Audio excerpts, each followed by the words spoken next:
If you're in the wine business, I think the biggest thing is to be a storyteller.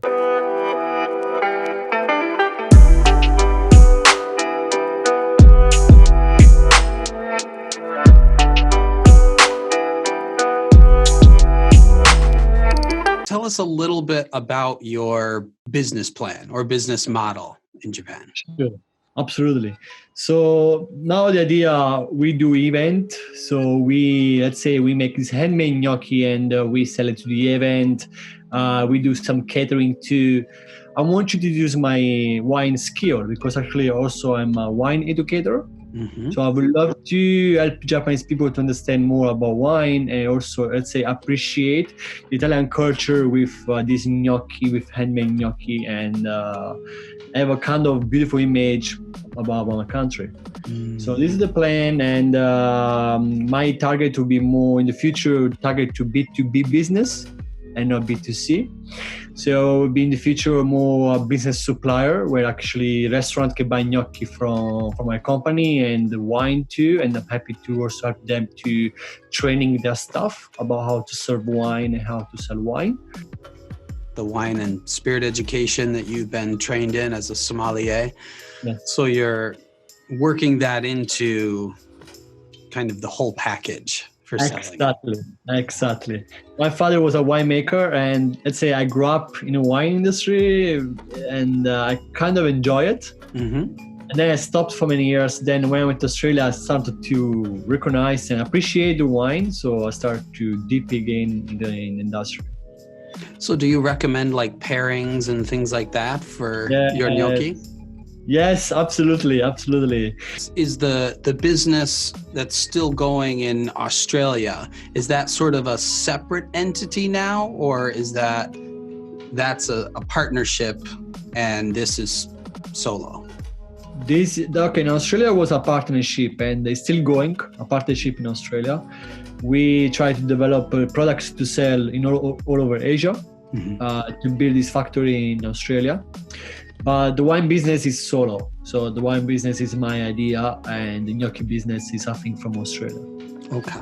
So the wine part of your business, are you looking at doing importing as well? Yes, absolutely. Okay. It's just now the biggest thing is the language. So once I know the language, I will start to import wine and maybe also export Japanese wine to Europe, because now the Europe market is growing about Japanese food. Mm-hmm. So it's very interesting to have the opposite, exporting some soju, some whiskey or some wine from Japan to Europe. Yeah. Any ideas of bringing your father's wine over? Is he still making?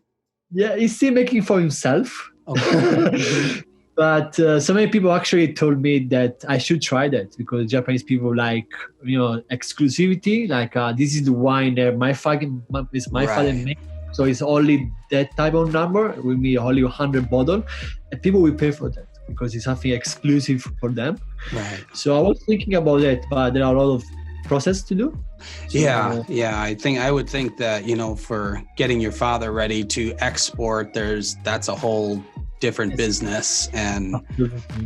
But I can definitely see that many Japanese people really appreciate the story behind the wine. And that's, like you said, you're studying Japanese. So the more that you can communicate and express the story behind the wine, that brings a lot of meaning to it.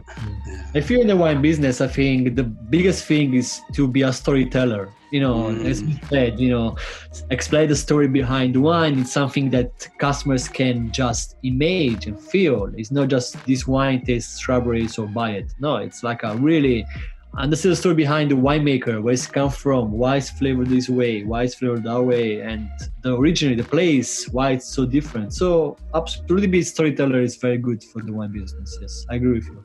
Okay. Is there anything that maybe I didn't cover that you'd like to let the Japanpreneur community know about? I just have a few suggestions for people who want to come here to Japan. It's that first, in the beginning, they will feel struggle to keep going and do the business stuff. I would suggest to really try to not push too much yourself and just to enjoy also the Japanese way of living too.